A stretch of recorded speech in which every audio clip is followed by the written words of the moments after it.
Nawi sa trahedya ang outing ng magkakaibigan sa Zamboanga City. Ilan sa kanila ang nasagi pero isa ang binawian ng buhay. Ang detalye sa Agenda Weekend Report ni RJ Rosalado. Sa isang natubang puno sa gitna ng ilog na abutan ng mga rescue team ang tatlong magkakaibigan na ito.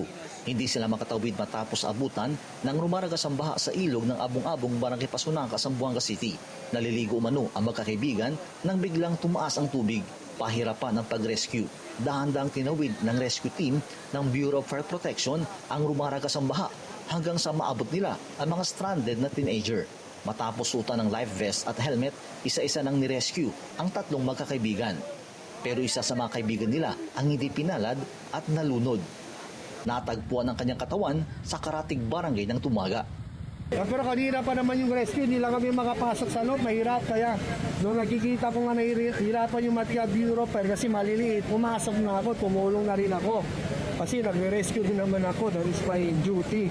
Matapos ma-rescue, napaupo na lang si alias Ambet sa isang tabi habang tila hindi makapaniwala kung paanong umabot sa trahedya ang sanay masaya nilang river outing. Paraan na kami resort, tapos dinaya kami scan sa kahit talya ka tilagwa. Kaya yan, pilit lang kami lehon sir, kaya gusto hindi nyo dosuban lang yung buday yuda. Sa sitio Kanukutan naman ilang river goers din ang na-stranded matapos abutan ng rumaragas ang baha bago na rescue. Ang malakas na pagulan na naranasan ng Zamboanga City ay dulot ng localized thunderstorm. Para sa Agenda Weekend, RJ Rosalado, Billionaire News Channel.